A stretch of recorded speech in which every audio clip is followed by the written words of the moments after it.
pessoal, bom dia, bem-vindos a mais uma live do Clique Carreira, né, em parceria aqui com a Descomplica. Eu sou o Renan, eu vou estar apresentando a live de hoje aqui com vocês, tá? E para quem não está me vendo, eu vou me autodescrever. Eu sou um homem moreno, de barbas e cabelos pretos, estou usando um óculos de armação redonda na cor marrom, uma camisa xadrez nas cores vermelha e azul, e o meu fundo aqui atrás é o fundo do Clique Carreira. Ele é todo em rosa, com a logo do Clique Carreira, tá? E junto comigo eu tenho a honra de estar aqui com a Ana Clara, é a nossa intérprete de Libras, incrível. E para quem não a está vendo, eu também vou descrevê-la. Ela é uma mulher negra, de cabelos cacheados curtos, tá usando um óculos translúcido e uma camisa uma blusa preta com fundo todo branco. Então, é isso. Sejam muito bem-vindos, todos vocês, bem-vindas, bem-vindes. E se você chegou aqui e não sabe ainda o que é o Clique Carreira, nós preparamos um vídeo com alguns spoilers do que você pode encontrar por lá. Então, dá uma olhadinha. O Clique Carreira é uma plataforma gamificada em realidade virtual pensada para impulsionar carreiras. Caminhando pelo espaço do Clique, você consegue visitar o stand de mais de 20 grandes empresas do cenário nacional e global, acessa mais de 60 conteúdos exclusivos preparados para o seu desenvolvimento e ainda cria conexões.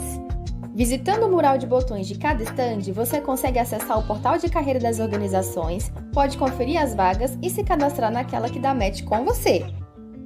E não deixe de conferir os vídeos disponíveis nas TVs dos estandes. Além disso, até 30 de setembro no auditório do Clique, serão realizadas mais de 80 ações ao vivo promovidas pelas empresas que estão nessa iniciativa. Visitando a Central de Desenvolvimento, você realiza jornadas gratuitas, como a jornada de diversidade, e ainda recebe um certificado ao concluí-la. Acessando o site ciadetalentos.com.br/clique carreira, você conhece um pouco mais sobre esta iniciativa, fica por dentro da programação do auditório de cada semana e ainda conhece as organizações que estão no Clique. Não fique de fora dessa! Acesse em seu computador ciadetalentos.com.br/clique carreira. Então é isso, o Clique Carreira está imperdível realmente. E se você esteve aqui antes, já sabe que a Descomplica também está por lá. E se você não conseguiu participar das últimas lives, não tem problema. Nós estamos disponibilizando todas as gravações. Você consegue acessar lá no stand da Galeria Clique aqui na plataforma, né, perdão, e também no YouTube, caso você precise, tá? Aproveita e dá uma passadinha no stand do Descomplica, que tem muito conteúdo bacana por lá. Além disso, quem acessar as atrações que serão realizadas pelo auditório do Clique Carreira pode requerer um certificado de participação para ser utilizado como horas complementares na faculdade. E aí é muito simples, é só acessar no seu computador, né, o endereço ciadetalentos.com.br/clique carreira, entrar na plataforma virtual, fazer o seu registro, ir até o auditório A e nos assistir por lá. Logo ali por novembro, nós vamos encaminhar no seu e-mail cadastrado na plataforma o certificado, já somando todas as horas das atrações que participou nos auditórios do Clique Carreira. Então, agora que eu já dei esses recadinhos, eu quero chamar aqui para esse palco virtual o Bernardo Serra. Ele é gerente sênior de planejamento acadêmico e inovação na Descomplica, e o Caio Gomes, diretor executivo de análise de dados na IAP, que trará o tema Seja lá o caminho que quer seguir, dados e inteligência artificial farão parte do seu trabalho. Então, bem-vindos, Bernardo, bem-vindo, Caio. Obrigado, Renan. Bom dia a todos. Muito bom dia a todo mundo. Eu agradeço imensamente, gente, a presença de vocês dois aqui. E aí eu vou pedir para vocês se apresentarem e se autodescreverem para os nossos participantes, pode ser? Combinado. Posso seguir? Oi, gente. Eu sou o Bernardo, homem de cabelos pretos, com barba, latino caucasiano. Estou com uma jaqueta bege amarelada. E Caio Gomes, homem negro, com uma careca, com uma barba razoavelmente grande, chegando quase no peito, camiseta preta, fone de ouvido preto com um detalhe vermelho. É isso. Só lembrando para os nossos participantes que ao final a gente vai ter um momento para perguntas, tá, gente? Então deixa a sua pergunta aqui no chat que a gente vai respondendo. E vamos, enfim, agora que vocês se autodescreveram, agora que a gente já deu as boas-vindas, né, para vocês e para o pessoal que está aqui assistindo a gente, vamos para o momento tão esperado, o momento de vocês fazerem aí, trazerem essa discussão bacana que vocês prepararam, né, um tema super interessante. Então, Bernardo e Caio, o palco virtual é de vocês, podem mostrar para a galera o que vocês prepararam para hoje. Obrigado, Renan. Caio, obrigado por estar aqui com a gente, né? Para quem não sabe, o Caio também participa muito aqui no Descomplica com a gente na criação dos cursos de pós-graduação. Ele é uma referência diária aqui para a gente. E hoje a gente vai falar um pouquinho sobre dados e inteligência artificial. O Caio vai trazer para a gente um pouco dos caminhos que a gente tem com dados e inteligência artificial e eu vou fazer aqui a moderação junto com o Caio. Caio, está contigo. Perfeito! Então, em primeiro lugar, muito bom dia a todo mundo. Hoje eu queria falar um pouquinho com vocês sobre essa área de dados, que é uma área que muita gente tem falado, a gente ouve muito se falar sobre isso, e eu quero mostrar para vocês que qualquer área que você for trabalhar no futuro vai ter dados. Isso é uma questão essencial e vai fazer parte em qualquer área que você seja. Então eu vou contar aqui algumas histórias de pessoas que eu trabalhei pessoalmente e que hoje em dia mostrar diferentes lugares que eles estão e como cada um está fazendo uma coisa diferente no lugar do mundo. Então vamos lá, podem colocar aí os slides, por favor? Então vamos lá. Então, vamos começar. Eu queria, em primeiro lugar, mostrar para vocês, rapidinho aqui, alguns vídeos, bem rapidozinho, para poder mostrar como diversas empresas estão utilizando dados de maneira diferente. A gente pode começar olhando a Amazon e entender que, por exemplo, dentro dos centros de distribuição da Amazon hoje em dia, o trabalho manual não é tão mais feito por humanos, né?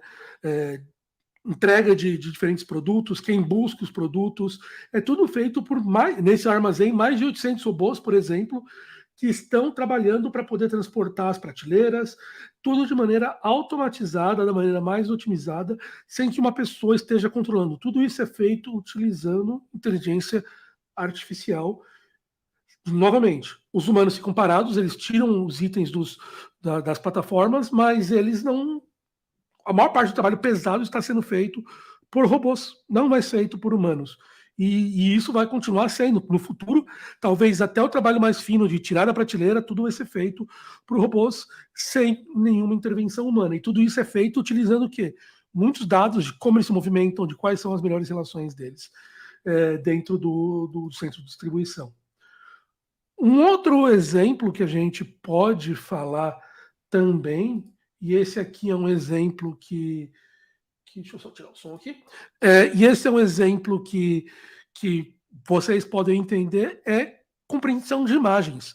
E compreensão de imagens é uma área que a gente pode utilizar em tudo, até, por exemplo, em carros autodirigíveis, como a gente está vendo aqui um carro da Tesla, onde você está vendo que, utilizando modelos de inteligência artificial, a gente pode olhar aqui no quadrinho da direita, eles estão utilizando um modelo para poder identificar quais são possíveis obstáculos que eles vão encontrar no meio do caminho. Então, à direita, ele está identificando, com cada quadradinho, ele está identificando uma placa, um carro, um obstáculo, qualquer coisa que poderia ser um problema para o carro, e com isso ele utiliza o seu algoritmo para poder desviar deles e se movimentar pela cidade. Tudo isso feito sem nenhuma intervenção humana. Então, aqui, eles analisaram ali centenas de milhares de horas de vídeo para poder desenvolver isso de maneira, novamente, automatizada. E um terceiro exemplo que a gente pode conversar um pouco, não sei se vocês já ouviram falar da Amazon Go, que é uma loja da Amazon, onde você entra e compra coisas sem ter que passar por um caixa. A loja tem também diversos câmeras ao redor da loja, e essas câmeras detectam quem entra, onde a pessoa vai, quais itens ela pega, e automaticamente do que você pegou, ela já registra que você, o Caio, pegou aquele item e já coloca na minha conta automaticamente. Se eu coloco de volta na prateleira, ele tira o item do meu carrinho de compras. Então, tudo isso é feito, como o Vitor falou aqui nos comentários, utilizando algoritmos de Deep Learning, que é uma técnica de machine learning que a gente usa, bastante famosa. E a gente utiliza esses algoritmos de Deep Learning para poder realmente analisar todos esses vídeos que estão em volta e eliminar o trabalho, que seria um trabalho muito manual, que são os caixas que fazem para poder esse trabalho, para poder resolver. Então aqui, por que eu coloquei esses 3 vídeos? Porque eles mostram como dados estão mudando coisas que a gente considerava puramente humanas. Trabalhar no galpão, dirigir, ou até mesmo cuidar de uma loja, são coisas que a gente trabalha e atualmente feito sem a interação de um humano. É muito legal, né? Eu não falei isso no início, mas eu trabalhei muitos anos na Amazon, lá nos Estados Unidos, e lá em Seattle, a gente tinha, dentro do prédio, um dos prédios da Amazon lá em Seattle, tem uma Amazon Go.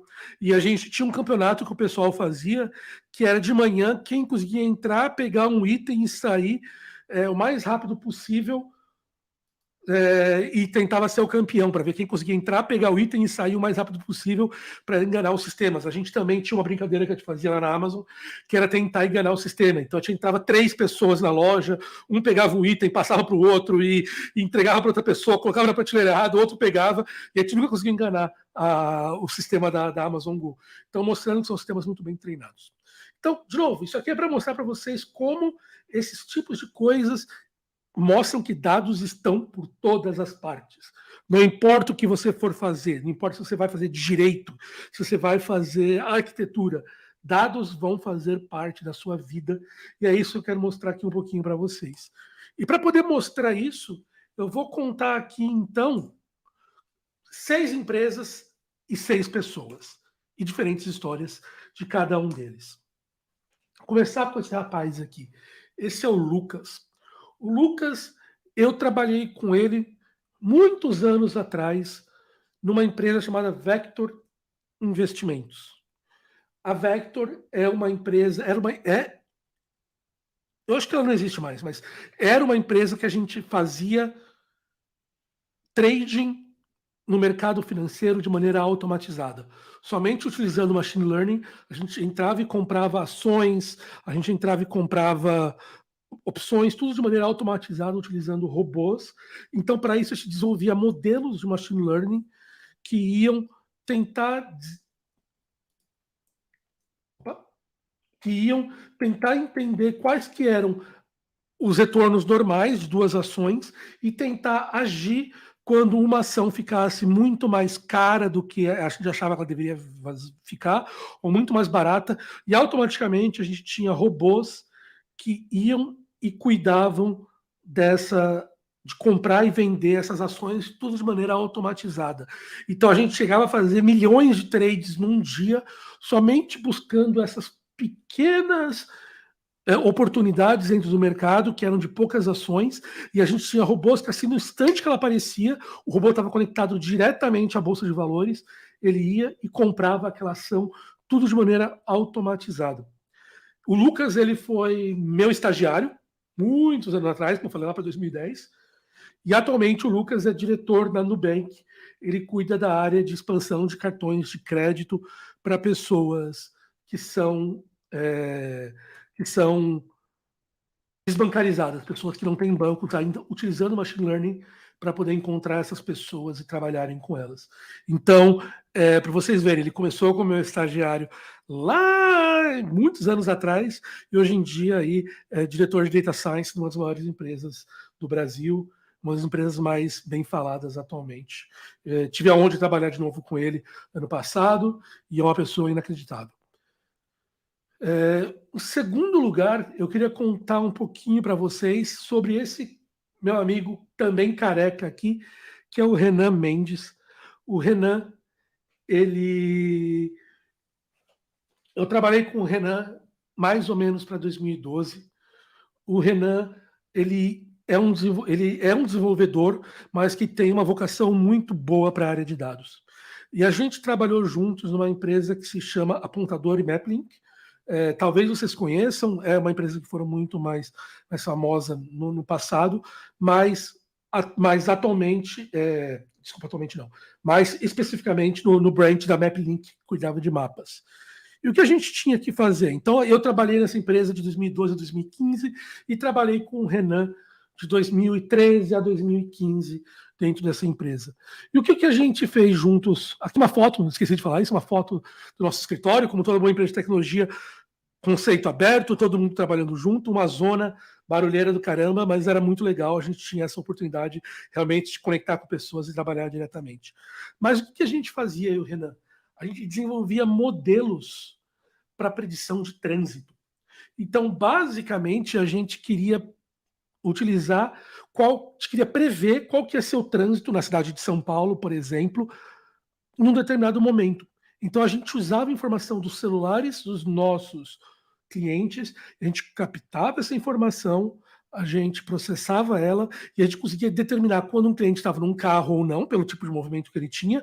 Quando ele estava num carro, a gente determinava aquela informação para determinar se ele estava andando rápido, se ele não estava, qual rua ele estava passando, e com isso a gente conseguia desenvolver esses gráficos muito bonitos aqui, que vocês podem ver. Aqui, para quem não é de São Paulo, eu posso explicar. Aqui, da esquerda para a direita, então, na horizontal, é o caminho da Marginal Pinheiros, que é uma das maiores avenidas de São Paulo, uma via expressa que você pode andar até 90 km por hora dentro dela.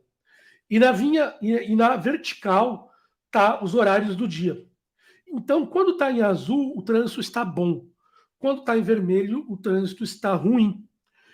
Então, a gente consegue ver, por exemplo, aqui pelo nosso processamento, que numa das pontas da Marginal, que fica a Ponte do Socorro, que é a última ponte da Marginal, mais para o lado sul, perto das 7 da manhã tinha trânsito e perto das 7 horas da noite tinha trânsito. E a gente percebia que perto da ponte da cidade universitária, que é da entrada da USP, um pouquinho mais tarde, umas 8h45, tinha trânsito, que eram as pessoas entrando para ter aula. E a gente percebia que à tarde, perto da região do Shopping Morumbi, também tinha trânsito ali. As pessoas, nesse sentido aqui, elas estavam fluindo do sentido cidade universitária para o sentido Ponte do Socorro. Então você vê que o trânsito se formava antes da Ponte do Socorro. Por quê? Porque eram as pessoas querendo sair saindo nela. Então aqui a gente desenvolveu esse algoritmo que permitia a gente prever esse tipo de trânsito, prever que esse era o comportamento comum e trabalhar em cima disso. Uma coisa interessante, por exemplo, vocês veem que aqui no meio tem uma faixa que é muito mais clara, porque nessa época a Marginal estava em obras nessa parte, então a gente detectou que tinha em obras e as pessoas se movimentavam mais lento. Então a gente conseguia determinar isso para poder realmente prever o trânsito e informar para as pessoas onde estava o trânsito. E para que a gente utilizava isso? A gente tinha um sistema que permitia empresas de entrega, tipo a Amazon, ou o Correios, ou qualquer empresa de entrega, que elas quisessem entregar itens durante a casa, nos diferentes pontos das casas delas. Então aqui, elas começam, no início, as empresas faziam por conhecimento. Eu tenho que entregar aqui, aqui, aqui, aqui, aqui. Ela começava a montar o caminho meio que no olho, pelo que o motorista conhecia qual que ia ser a ordem. A empresa entregava para o motorista quais eram as entregas que elas tinham que fazer, e o motorista olhava, eu vou passar primeiro na Zona Sul, depois na Zona Norte e tal. Mas, quando a gente utilizou nossos sistemas de machine learning que permitiam prever o tráfego, a gente começou a otimizar essas rotas utilizando alguns algoritmos bastante interessantes de machine learning que permitiam que a gente determinasse, sabendo qual que era o trânsito previsto naquele horário, naquela rota, calcular qual que ia ser o trânsito. Então pode ser que se de manhã, pode ser que sair daqui desse pontinho na direita e vir para a esquerda não fosse o essencial, mas pode ser que à tarde fosse bom, não sei, dependendo do trânsito. A gente começou a utilizar aquelas informações de trânsito para prover valor para os nossos clientes, prevendo qual que é a melhora qual que é a melhor rota, sabendo o trânsito deles. A DHL, né, que é uma das maiores empresas de entrega do mundo, utilizou técnicas semelhantes nos Estados Unidos. E, por exemplo, lá nos Estados Unidos, que as leis de trânsito são um pouco diferentes do que as do Brasil, nos Estados Unidos, para quem não sabe, você sempre pode virar à direita. Se o farol estiver fechado, você pode virar à direita mesmo com o farol fechado. Você não precisa esperar o farol abrir. Então, a otimização que a DHL fez lá fazia com que todos os caminhões nunca virassem à esquerda. Todos os caminhões sempre iam fazer rotas virando à direita, porque isso era tão mais eficiente que levava a economia de alguns milhões de galões de combustível por ano. Então, esse foi o trabalho que eu fiz com o Renan, que foi muito interessante. Isso é até hoje utilizado dentro da MapLink. Eles utilizam isso, que foi muito interessante. A gente vendeu esse serviço para diversas empresas, até empresas grandes como Itaú, tudo. E o Renan, que eu não falei, eu comecei falando do Lucas, o Lucas que trabalhou comigo na Vector foi para a Nubank. O Renan começou comigo na Apontador, e hoje em dia ele é CTO de uma startup chamada Caju, que é uma startup de benefícios de RH, muito interessante. Então foi uma pessoa que também ali eu tive a oportunidade de ajudar um pouquinho no crescimento da carreira dele. A terceira pessoa que eu queria falar é essa moça aqui, Zoe Van Havre. Eu trabalhei com a Zoe em Amsterdã. Depois, então, um pouquinho sobre mim. Depois de trabalhar no motor do MapLink, eu me mudei para a Holanda. Trabalhei numa empresa chamada Booking.com, que é a maior empresa de hotéis, de booking de hotéis do mundo. E lá eu trabalhei com a Zoe, que era uma data scientist recém-saída do doutorado. O Vitor também falou que tudo é estatística, ela é estatística. Ela tinha acabado de sair do doutorado e foi trabalhar comigo lá. E a gente trabalhava numa área que era a área de experimentação. Aqui a Booking, né? Eu trabalhei lá de 2015 a 2018 e era uma empresa de booking de hotéis. A gente trabalhou num modelo que basicamente é chamado experimentação. É uma técnica de desenvolvimento onde você, em vez de você chegar e vão falar assim, eu vou fazer agora essa nova feature do site e vou colocar ela já disponível para as pessoas, a gente primeiro testa para ver se aquela feature vai ser válida, vai ter um resultado interessante ou não, do ponto de vista de comportamento do usuário. Então a gente coloca como se fosse um experimento que a gente fez com as vacinas, né? Que é um experimento duplo cego, a gente coloca essa feature, essa funcionalidade nova para metade dos consumidores e a gente valida se o comportamento dele é bom ou não comparado com o que a gente tinha originalmente hipotetizado. E com isso, a gente consegue determinar se aquela feature vai ter o efeito financeiro que a gente quer. Então, isso é uma técnica que é utilizada por empresas como Booking, Amazon, Google, para realmente poder testar qual que é a melhor funcionalidade de um website. E lá a gente trabalhava liderando essa área de experimentação dentro da empresa. E eu e a Zoe, a gente escreveu juntos alguns papers, inclusive esse aqui, que foi um paper que saiu na Nature até, que a gente realmente desenvolveu novas técnicas de mensuração de efeitos indiretos. Então, basicamente, quando você tem um efeito de um experimento que não pode ser medido diretamente, mas eu tenho que usar outro resultado para medir ele. Então, como é que eu posso usar o resultado de uma outra medida para inferir o resultado de um experimento que eu não posso medir? Então, a gente publicou alguns papers sobre isso e foi, novamente, uma questão foi muito interessante descobrir como é que a gente podia aplicar estatística bastante profunda dentro de uma empresa de tecnologia. E uma área que eu aprendi muito de estatística, que não é minha formação, eu sou físico como formação. Mas a coisa interessante aqui também, para poder mostrar como as nossas influências também não são somente na área de produto, na área de dados. Quando eu comecei a trabalhar com a Zoe era uma contribuidora individual, ela não queria ser manager, ela trabalhou comigo por alguns anos, e 2 anos atrás ela me enviou uma mensagem falando: Caio, eu decidi me tornar manager por tua causa, eu aprendi com você e eu quero me tornar manager. Atualmente ela é gerente lá na Booking, da área de experimentação, e continua fazendo o trabalho que a gente começou lá muitos anos atrás. Quinta pessoa que a gente pode falar, esse cara aqui é o Thiago. O Thiago também é físico como eu conheço o Thiago do Brasil, diga-se de passagem, a gente já se conhecia antes de ter trabalhado juntos, mas eu conheci o Thiago, eu entrevistei ele para uma posição lá na Apontador e MapLink em 2011, acabou não rolando, mas depois a gente acabou trabalhando juntos na Amazon lá nos Estados Unidos. Foi muita loucura, eu entrevistei ele, passamos anos sem se ver, e daí a gente se reencontrou lá nos Estados Unidos e trabalhando juntos, trabalhando quando eu gerenciava o time internacional do Alexa. O Alexa é o trabalhando. O Vitor fez uma pergunta aqui se eu sou o cara do canal Fisiculturista. Sim, sou eu.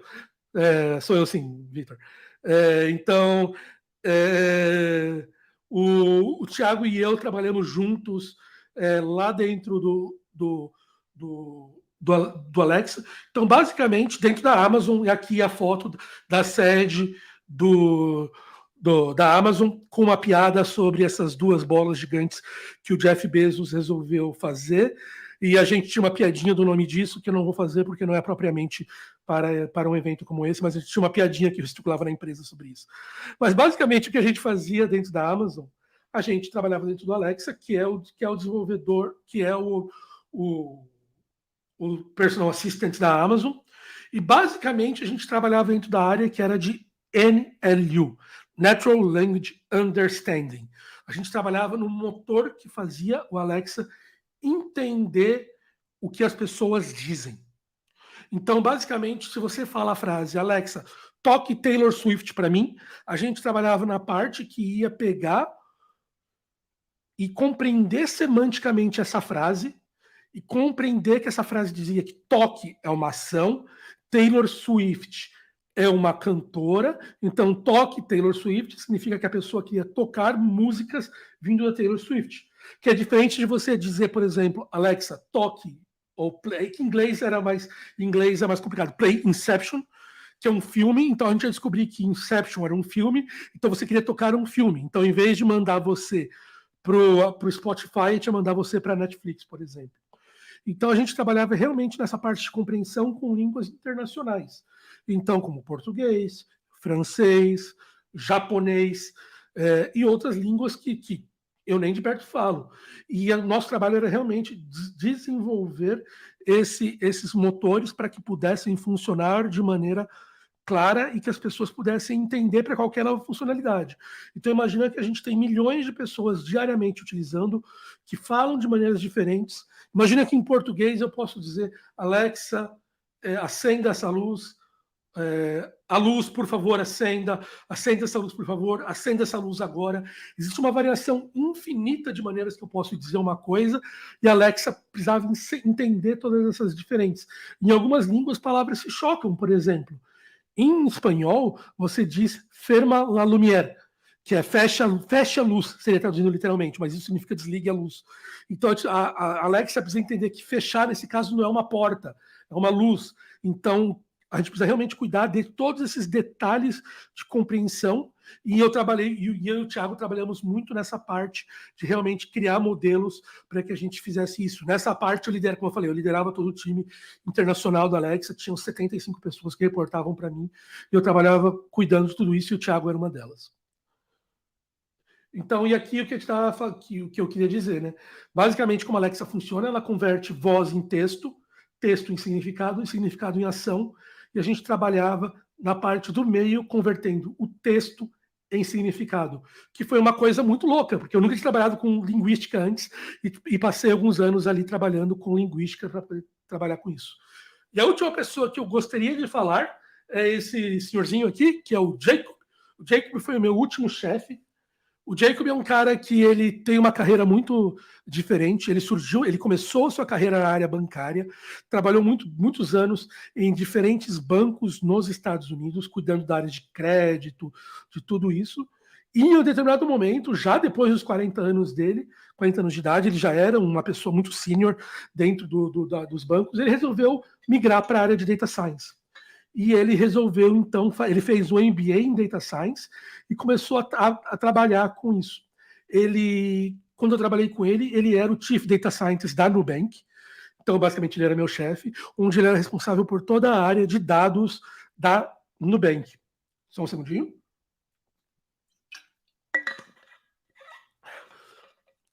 E nós trabalhamos juntos ano passado, onde, basicamente, novamente, na Nubank, quando eu trabalhei na Nubank aqui no Brasil, voltei para o Brasil ano passado, e o Jacob, a área principal que ele liderava era a área de crédito. Então, basicamente, você quer responder a pergunta, você, usuário X, dado os seus gastos, dado quanto você ganha, quanto eu posso dar de crédito no seu cartão para que você utilize e você consiga repagar no futuro o crédito que eu estou te dando.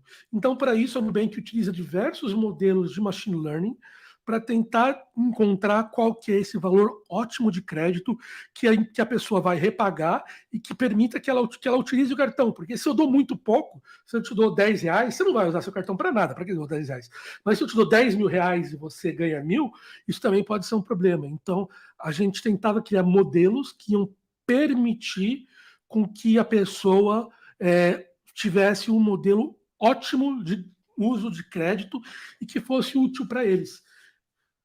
É uma área, como eu falei, muito grande. A gente tem mais de 70 data scientists na Nubank trabalhando somente nessa área para poder fazer isso. Depois que eu preparei essa apresentação, eu fiquei sabendo, semana passada eu conversei com o Jacob e eu descobri que ele não está mais na Nubank. Então, só para poder falar aqui sobre outras coisas, o Jacob agora ele assumiu como diretor da área de cuidado social do Facebook.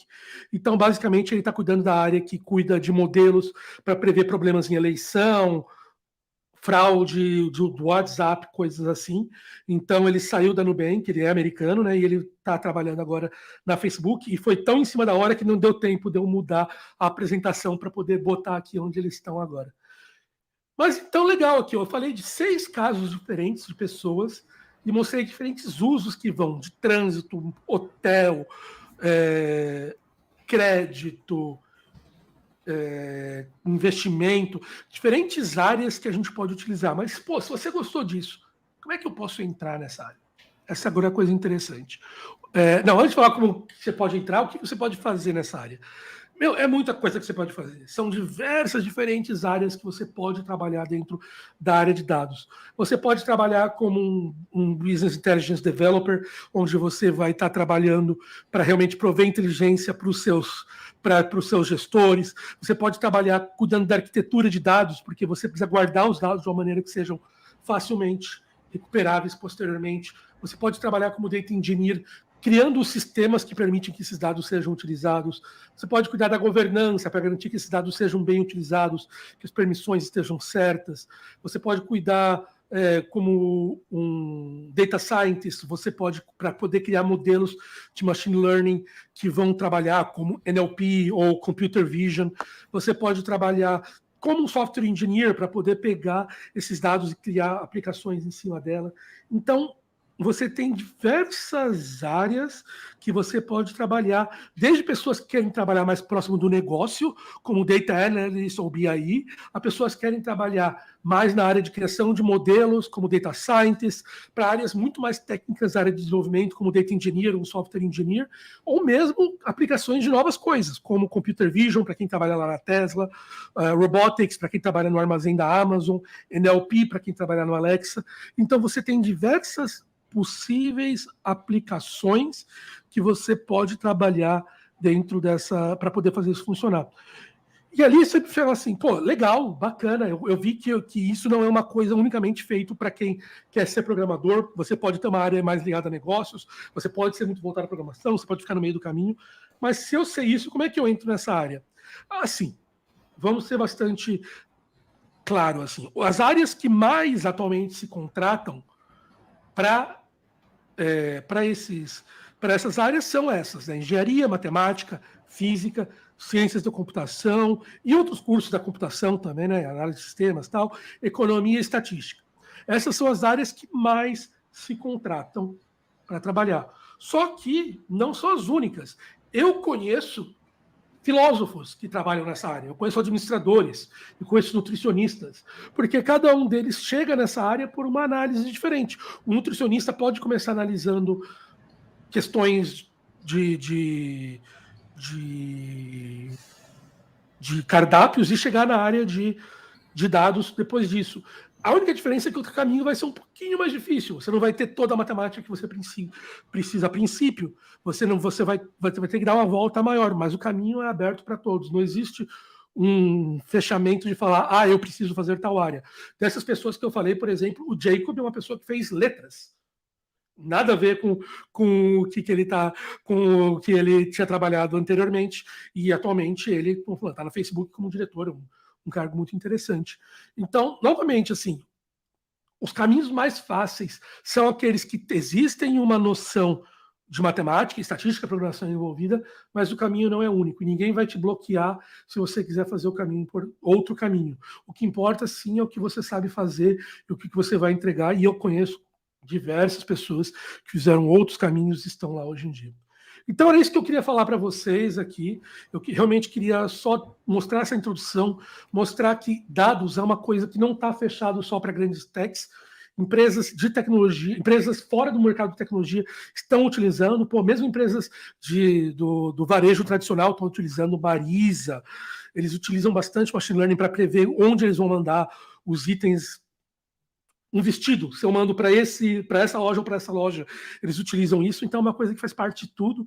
Atualmente, escritórios de advocacia têm utilizado machine learning para poder fazer a leitura inicial do contrato e poder acelerar o processo de compreensão daquele contrato inicial. Então, todas as áreas têm utilizado machine learning, todas as áreas têm utilizado dados, e a gente está no início dessa área. Eu normalmente falo para os meus times que a gente está nos anos 70, que a programação está nos anos 70 na área de dados. Está começando a desenvolver essa área. Então, para quem tiver interesse, é realmente uma coisa que não vai sumir nos próximos anos e vai ser muito útil por ali. Perfeito? Então, obrigado aqui, pessoal. Eu imagino que tenham perguntas. Agora eu devolvo para o Bernardo aqui, para ele poder mandar as perguntas aí. Caio, eu queria te agradecer. Foi excelente aprender aqui contigo. Além dos exemplos que você trouxe, queria citar alguns aqui também. A gente pode usar a parte de dados para fazer previsão de uma catástrofe, saber se vai acontecer um tsunami em algum lugar, né? Fazer toda a parte de automatização de serviço. Então, no Japão, se você for num hotel específico, você pode ser atendido por um robô que vai falar a tua língua e te dar a instrução de qual quarto você tem que pegar. Você pode prever mercado financeiro. Então, a JP Morgan tem um computador quântico alugado da IBM que eles preveem o que está acontecendo em determinados mercados. Você trouxe agora, Caio, no último exemplo dos advogados, né?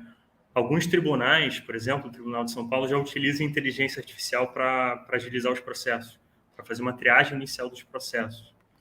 E um exemplo que eu gosto bastante de falar também é na anamnese de pacientes pelos médicos. Então, a IBM ela tem um módulo específico que ela faz a anamnese dos pacientes, ela acerta em torno de 85% a anamnese inicial versus 70% de um médico inexperiente. Então, a AI realmente, como você trouxe vários exemplos, ela está em tudo quanto é lugar, em tudo quanto é profissão, né? Não necessariamente para só quem está trabalhando com tecnologia, mas as outras áreas também vão ser impactadas. A gente tem duas perguntas aqui que eu queria fazer para você, que o pessoal colocou no chat, depois eu queria fazer umas perguntas minhas para você por curiosidade também. A primeira pergunta é do Nerd Star Code. Então, ele perguntou se você tem alguma dica para quem está saindo da física e quer fazer a parte de desenvolvimento. Algo que seria bom citar ou não nas entrevistas de emprego. Ótimo. Eu fiz isso muitos anos atrás, numa época que era muito mais complicado citar essa mudança. A grande questão do físico, o físico, como qualquer área científica, né, como matemáticos, como biólogos, a gente aprende a aprender na faculdade. É isso que a gente aprende. A gente aprende a pegar um paper e ler o paper em 10 minutos e conseguir discutir ele. A gente aprende a pegar um problema bastante complexo e destrinchar ele nos seus componentes principais e trabalhar em cima desses componentes principais, né, que o pessoal chama isso de pensamento em primeiros princípios. Você quebra o seu problema em primeiros princípios. Então, o que eu utilizaria, o que eu sempre utilizei, é mostrar essa minha capacidade de aprender diferentes características rapidamente. Então, sempre mostrando pelas perguntas que a pessoa faz, como eu consigo rapidamente compreender o que a empresa dela está fazendo, que vantagens eu poderia trazer. E também para poder aprender muito como você pode relacionar conceitos diferentes, como é que você pode pegar coisas que estão em áreas diferentes e conectar. Então, essa é a grande vantagem que a física traz e que você pode mostrar numa entrevista, é mostrar essa capacidade. Como eu falei, eu estou falando da física, mas entenda física, matemática, computação, todas as áreas científicas trazem isso, cada uma da sua maneira diferente. Legal, Caio. Gente, uma curiosidade aqui, a maior parte dos executivos de empresas são formados em duas profissões, normalmente. Eles são engenheiros ou economistas, porque tem uma sólida fundação de números, né? De matemática, né, Caio? Então, acho que tem tudo a ver. Te dá um potencial para poder trabalhar de uma visão mais objetiva, com números e mais pragmática, né? Isso. Engenharia e economia, por serem carreiras mais clássicas, elas têm essa vantagem histórica de terem começado antes. Mas a gente tem visto no Brasil, nos Estados Unidos, na Europa, que nos últimos 15 anos, mais ou menos, 15, 20 anos, o início que eles começaram a contratar pessoas de carreiras científicas para ir para essa área. Então, físicos, matemáticos. Então, mais uns 10 anos, a gente deve começar a ver muito mais CEOs vindo de carreiras científicas nesses países. A gente já viu uma presidente. A Angela Merkel era química, então a gente já começa a ver isso aparecendo.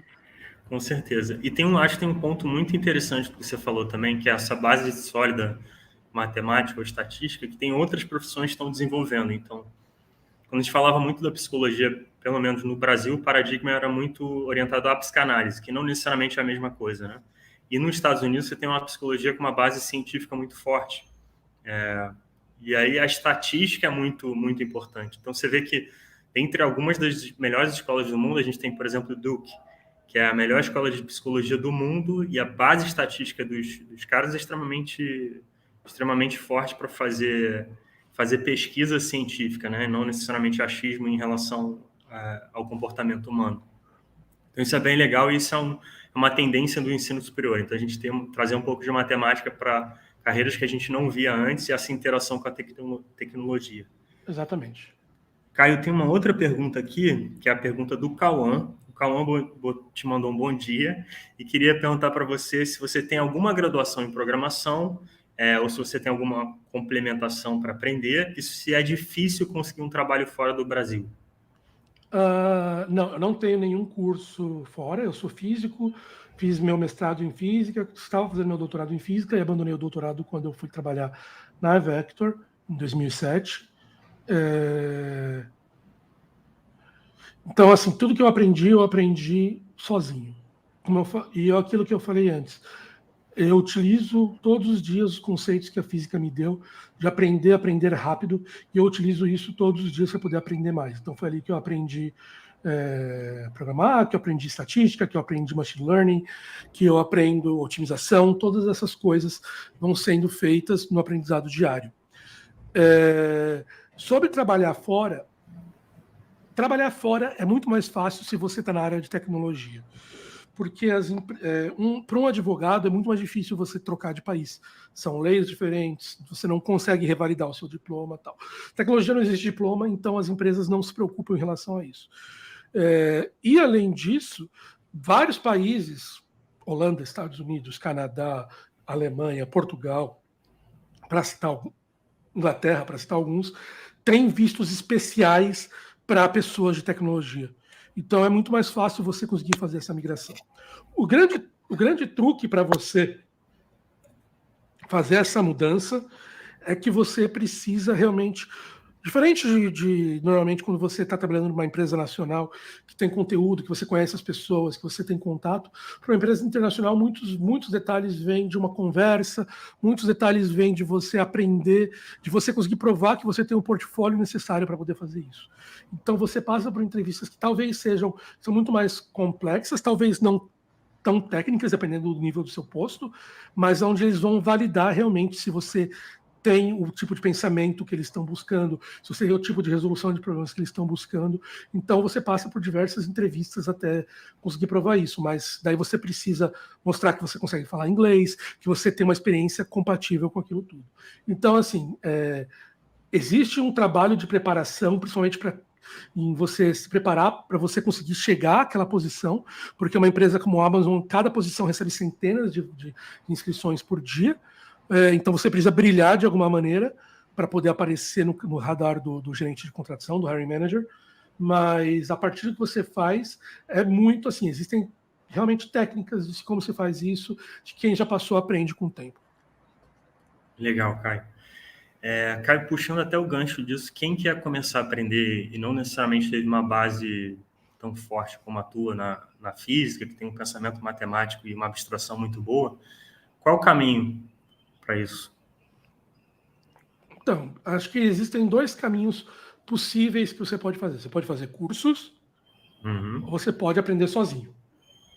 Aprender sozinho é complicado porque é sozinho, é isolado, você não tem muitos contatos com as pessoas, você precisa ter uma grande força de vontade para continuar aprendendo. Foi a maneira que eu fiz, mas não é trivial. Você dá bastante trabalho se fazer. Outra maneira de se fazer cursos que são feitos. Existem diversos provedores ali que estão trabalhando nisso, que criam cursos diferentes. Aqui eu não posso deixar de citar a Descomplica, que, bom, eu tenho trabalhado com a Descomplica nos últimos meses para a gente criar cursos de pós-graduação na área de dados. Então, a gente tem trabalhado diretamente com o Bernardo nessa tarefa. Então, a gente está realmente trabalhando aqui para poder criar um curso de nível internacional para as pessoas poderem fazer o que tem que ser feito. Mas se você não tem muito essa capacidade ou esse tempo, essa força de vontade de aprender sozinho, eu sempre recomendo que se faça um curso e gaste seu tempo criando projetos. Eu acho que são essas duas coisas.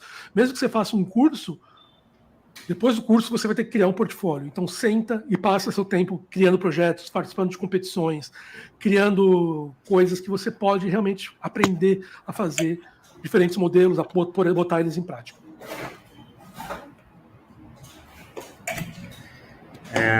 Eu tenho mais uma pergunta. Essa pergunta aqui foi do Lucas, e essa pergunta foi especificamente para mim. O Lucas perguntou aqui se, em relação às graduações no Descomplica, se aplicariam também na área de inteligência artificial e dados. Sim, Lucas, a gente tem um portfólio de graduações que é orientado para tecnologia, e a gente tem engenharia da computação, ciência da computação, ADS, sistemas para a internet, sistemas de informação. A gente tem vários cursos aqui, e a gente vai lançar em janeiro do ano que vem o curso de ciência de dados e inteligência artificial também para a graduação. E como o Caio falou, a gente está montando vários cursos de tecnologia para lançar ainda esse ano, no início do ano que vem. Dentre esses, eu queria destacar 2, que eu acho que são os cursos, 3, na verdade, são os cursos mais legais que a gente vai montar agora. Um é o de ciência de dados, de Data Science. Outro que a gente está montando é um curso de Full Stack. E a gente também tem um curso de Business Intelligence que a gente também vai lançar, tá? Então, são caminhos aí possíveis para você entrar naquelas profissões que o Caio colocou lá. Então, acho que esses cursos atendem bastante aquelas possibilidades. Além disso, a gente tem vai ter um curso de Cybersecurity, cibersegurança, e a gente também está pretendendo alguns cursos mais avançados para metade do ano que vem. Fazendo também mais um pouquinho de propaganda da faculdade Descomplica. O Descomplica, ele não só atua na graduação e na pós, mas a gente tem um monte de cursos com parceiros externos. Então, a gente tem um curso de formação de desenvolvedores com a Accenture e a AWS. A gente está fazendo um agora bem grande com o Nubank também, Caio, que você trabalhou, né? Então, a gente está fazendo um curso de desenvolvedores agora com o Nubank. E temos vários outros que a gente está lançando também. Então, é uma oportunidade para quem quer começar, porque esses são cursos mais introdutórios para te formar ou em front-end, ou em back-end, ou em DevOps, em áreas diferentes. Eu queria agora fazer uma pergunta para o Caio, que é uma pergunta particular aqui, Caio. Você falou muito que você estudou um pouco de linguística, ou aprendeu um pouco sobre linguística, quando você estava na Amazon cuidando da Alexa, né? O quanto você acha que é importante e quanto te ajuda a ter um conhecimento complementar em uma área diferente? Por exemplo, aqui a gente está falando da linguística, mas podem ter áreas diferentes quando você está trabalhando com inteligência artificial, até internet das coisas, por exemplo. Então, nada é perdido, né? Cada conhecimento novo que você tem abre uma nova maneira de pensar, abre uma nova maneira de organizar o seu cérebro em relação àqueles problemas. Então, isso é uma coisa que saber linguística me faz ver determinados problemas que eu trabalho atualmente com NLP, Natural Language Processing, de maneira diferente. Saber Computer Vision me permite ver problemas de maneira diferente. Então, você nunca joga um conhecimento fora. Cada conhecimento vai te dar um novo set de tools, de ferramentas que vão te permitir trabalhar melhor em relação a isso.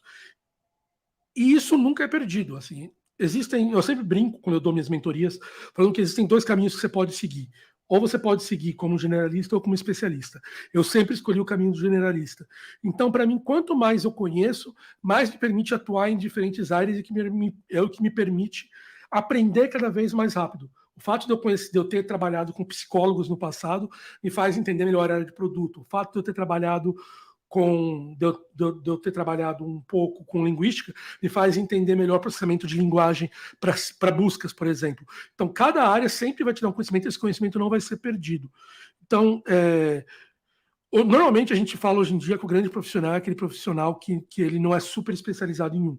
Você sempre precisa conhecer um pouco as áreas do lado, porque é isso que é importante. Você não sabe qual que vai ser o resultado futuro. Pô, 2 anos atrás eu estava trabalhando com semântica, ano passado eu estava trabalhando com crédito, esse ano eu estou trabalhando com data em geral, né? Com todas as áreas de data. Então, eu nunca ia prever isso. Então, a capacidade que a gente tem é aprender coisas novas. Isso você nunca vai deixar de fazer. Do primeiro dia ao último dia da sua carreira, você vai estar aprendendo coisas novas. E a segunda coisa é, quanto mais você aprende, mais fácil você troca para essas outras, para você aprender mais coisas, porque o mundo fica mais simples quando você compreende mais e mais e mais. E mesmo coisas que não tem nada a ver com o que você faz. Eu estou estudando filosofia atualmente. Por quê? Porque isso me ajuda a pensar de uma maneira diferente. É sempre útil. E a gente tem dilemas éticos muito grandes na inteligência artificial, né? Tem um joguinho do MIT que é Moral Machine. Uhum. Máquina moral, para quem quiser jogar. Que é o dilema que um carro teria que fazer quando ele está muito rápido, ele não consegue parar. E aí o carro teria que matar um animal, uma pessoa. E aí você tem um julgamento ético e moral que não está relacionado necessariamente a um algoritmo, né? Não é uma escolha matemática, é uma escolha de valor. Né? Isso. E as questões morais são muito importantes. Por exemplo, só para poder citar, falando que eu falei tudo muito bem, mas para poder mostrar como o uso de dados de uma maneira não pensada pode ser problemático. Nos Estados Unidos, eles começaram a utilizar, em algumas cidades, modelos de machine learning para poder fazer previsão de penas de pessoas. Então, ele entrava, a pessoa fez isso, a pessoa mora aqui, tem tantos anos de faculdade, blá, blá, blá, a pena é tantos anos, para poder mensurar a pena. E os caras perceberam que esse robô ele dava para pessoas com as mesmas condições, mesmas penas, tal, mas só moravam em regiões diferentes. Um morava numa região que era de branco e outra região que era região de preto. Ele dava penas maiores para o que morava nas regiões que os pretos moravam, porque era um racismo institucional que veio do treinamento dos dados. Então, essa compreensão da ética é muito importante para a gente não repetir isso no futuro. E mesmo quando você faz um modelo de recomendação, mesmo quando você faz um exemplo de um advertising, alguma coisa, é muito importante a gente ter essas compreensões das questões éticas que estão envolvidas. Muito legal. O dataset estava totalmente enviesado ali pela cabeça do pesquisador, né? A gente tem outros exemplos também de reconhecimento facial. Tem até um documentário na Netflix que é bem legal sobre que os primeiros modelos eles reconheciam melhor homens brancos, depois mulheres brancas, depois homens negros, depois mulheres negras, porque o dataset era muito enviesado por conta dos pesquisadores que trabalhavam no modelo, né? E a mesma coisa nos orientais, você tinham que reconheciam muito o rosto do oriental, mas pouco o rosto do latino, ou pouco o rosto do africano, porque os traços eram muito diferentes. A gente tem mais um tempinho aqui. Eu queria fazer mais uma pergunta para você, Caio, que é quais são as capacidades que no campo da inteligência artificial, e a gente sabe que tem áreas diferentes, né, campos diferentes que a gente está falando, não é uma inteligência artificial, que a AI faz bem e o que ela ainda não faz tão bem, para a gente depois entender quais são as capacidades, o que a AI vai pegar de um pedacinho do nosso trabalho para ajudar a gente e o que a gente vai continuar fazendo também. Tá. Uma área que, incrivelmente, é um problema que, se você fosse 20 anos atrás e perguntasse para qualquer pesquisador, ele falaria que seria impossível de se resolver, ou muito difícil de resolver, seria no modelo de visão computacional, identificação de objetos. Então, identificar, por exemplo, aquele objeto ali é um carro, aquilo é uma pessoa, ali é uma estrada, tal. Isso era um problema altamente complexo de ser resolvido 20 anos atrás. E com a descoberta, que até o Victor, que está aqui na audiência, comentou, que foi do Deep Learning, a gente viu que com modelos de aprendizagem profunda, modelos de aprendizado de imagem são triviais de se resolver. uma arquitetura razoavelmente simples, que a gente consegue resolver esse problema e a gente consegue identificar facilmente pessoas, objetos, tudo isso. Então, era um problema que era considerado praticamente impossível de ser resolvido e hoje em dia a gente praticamente considera que o problema está resolvido. Assim, não tem muito mais o que fazer em relação a isso. Problemas que são mais complexos de se resolverem são problemas que exigem mais, eu diria, o human touch, um toque humano. Então, por exemplo, se eu quero pegar uma máquina que vai cozinhar, ela consegue reproduzir perfeitamente os processos que o chefe ensinou para ela, mas ela não vai conseguir fazer as pequenas variações. A panela está um pouquinho mais quente, o fogo está um pouquinho mais forte. Essas coisas que exigem esse conhecimento fino, que permitem essa parcela de criatividade, ainda é muito difícil para a gente poder resolver. Mas isso é uma coisa que a gente tem visto algumas coisas sendo feitas, até com o pessoal lá Ai, caramba, esqueci o nome da empresa. Da AlphaGo, que o pessoal tem conseguido resolver jogos de tabuleiro bastante complexos, que exigem muita criatividade. A gente começa a ver as máquinas fazendo esse tipo de coisa, mas ainda é muito difícil para a gente fazer qualquer coisa que exige essa mistura de diferentes conhecimentos muito distantes, que seria mais próximo do que a gente chama de machine learning geral, né? Uma máquina que toque por diversos temas complexos que não estão completamente relacionados juntos. DeepMind, obrigado, Vitor. Isso. Legal, Caio. Então, se eu pudesse resumir aqui, o que vai sobrar para a gente é o que faz a gente mais humano, né? Que é um componente abstrato e criativo. É difícil uma arte reconhecer o urinol do Deschamps como arte. Uma máquina reconhecer o urinol do Deschamps como arte, né? Ou porque aquela arte é mais valiosa do que o desenho que o Caio, que vai fazer um boneco de palitinho lá, fez. Exatamente. Muito bom. Gente, eu falei aqui do Moral Machine e eu queria trazer 2 exemplos para vocês, para quem não sabe nada de inteligência artificial e quer experimentar um pouquinho, tanto o julgamento ético, que é o da máquina moral, quer saber o que é visão computacional, montar o seu modelinho fácil, sem saber código. Vou pedir para a Bárbara colocar aqui na legenda para a gente. É a máquina moral.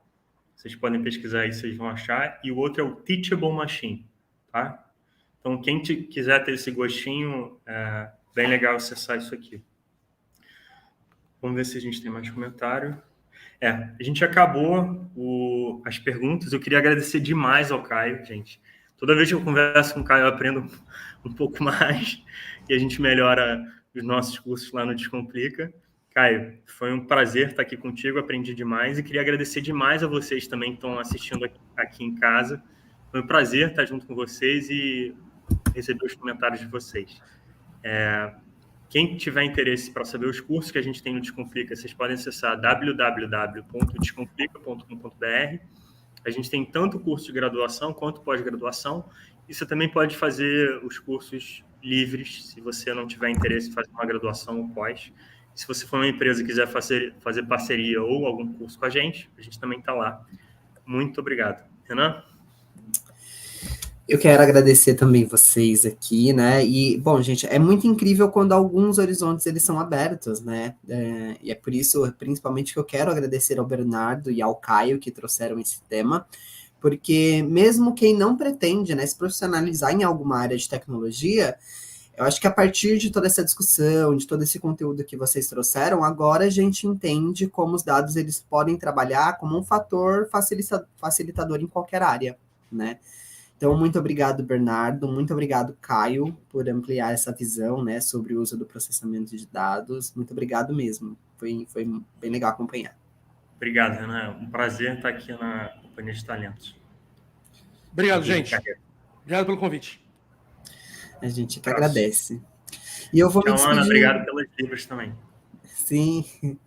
E eu vou me despedindo de vocês aqui, agradecendo a todos que nos acompanharam também, que ficaram aqui com a gente, né, que nos acompanharam e participaram.